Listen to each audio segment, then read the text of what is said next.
Sullivan? Hi, Kate. Hello. Hi, Kate.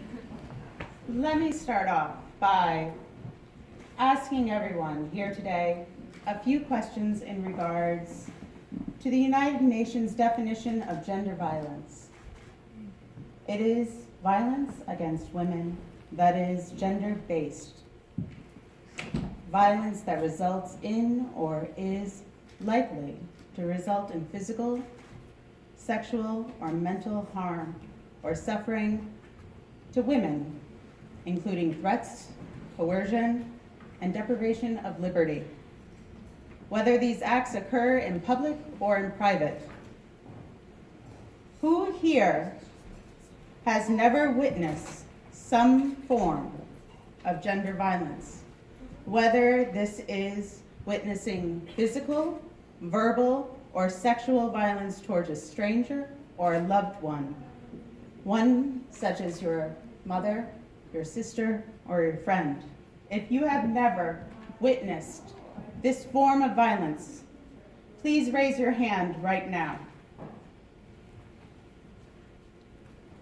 Now, let me ask you, have you ever experienced or caused gender violence, whether verbal, physical, or sexual violence? If you have never physically experienced any form of violence in your lifetime, please raise your hand.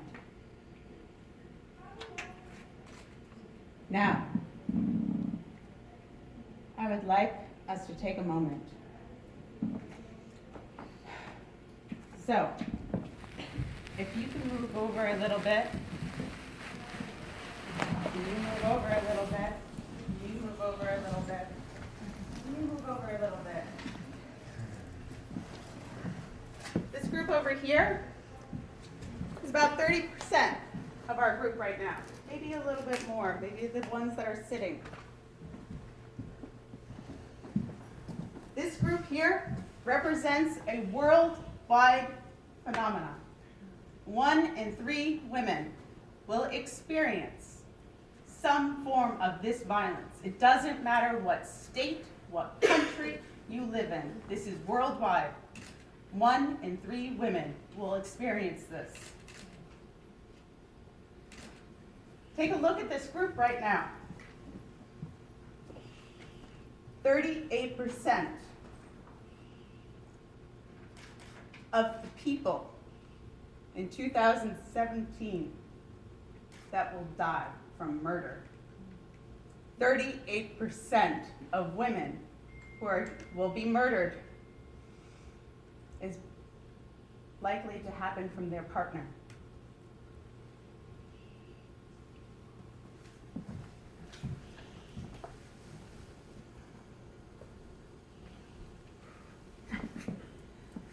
How do we change this statistic? First, we stop believing that staying in a bad and abusive relationship is better than being a single parent. Because statistically, every year a woman stays in an abusive relationship with a child over the age of 5. That child has a risk of developing serious problems developmentally and increases their risk of one day being abused by their partner or being abusive towards their partner. Boys in violent homes are 15 times more likely than boys in non-violent homes to become abusers themselves. Research has found that witnessing spousal abuse as a child was as an even better predictor of becoming an abuser than experiencing physical abuse themselves. By staying in an abusive relationship with children over the age of 5, we as parents are only teaching our children to accept the cycle of violence. And this cycle of violence will continue. And I know this because I loved him when I left. I loved him through the yowling screams of each fight, while I begged him to love me too. And he loved, and he did. He loved me even when I left. He loved me as he pounded his fist against my car window and his spit sprayed against the glass. He loved me as my headlights drew a chalk outline around his body like a crime scene in the night. And he even loved me in rhythm with the gravel of my tires as they backed out of our driveway. He loved me when he sang out against the moonless night, declaring to the heavens, if you leave me, don't ever come back. And he loved me when I did.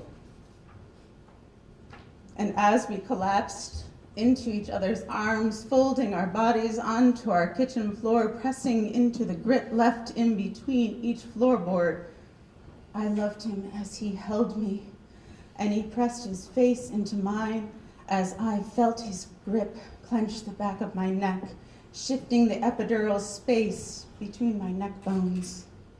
I loved him when my eyes opened to see my boys with their faces imprisoned against the spindles of our stairwell.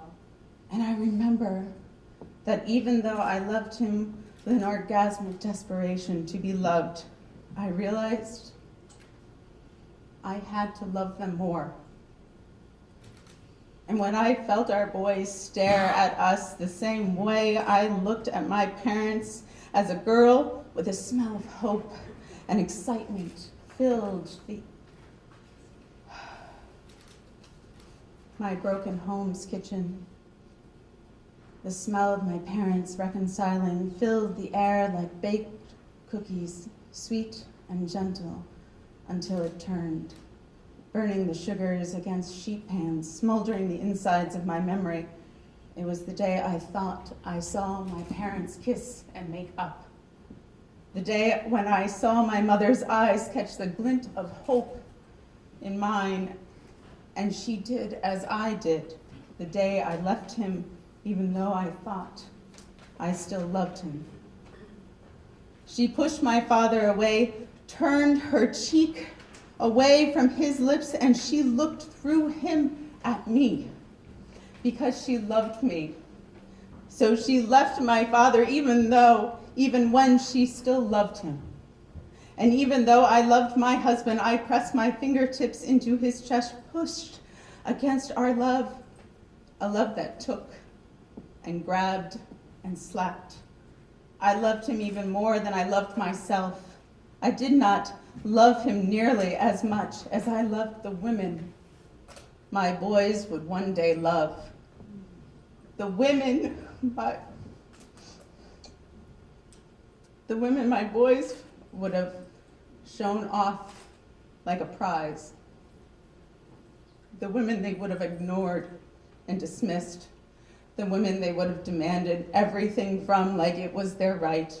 The women my boys would have loved. The women they would have sought out. Because they would have been women that reminded them of their mother. I chose to leave him when I loved him, because I knew I was imprisoning my boys behind spindled staircases, defining each day what they would call love. And I left him when I loved him, when all I knew was what my parents had taught me was love, and what their parents had taught them.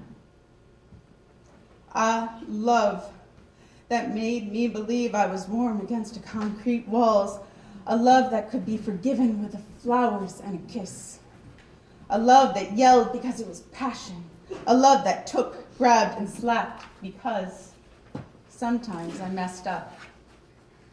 The boys would touch his stuff, I burned dinner, I was always late, or just because he had a bad day.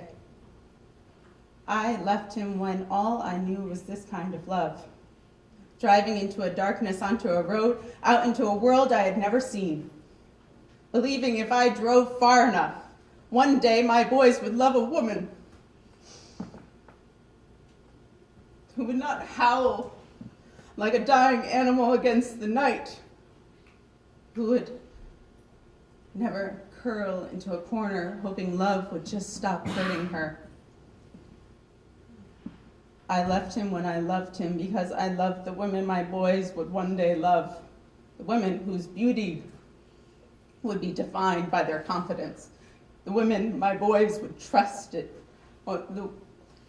supported, and listened to, women they stood by, women they admired, and women they would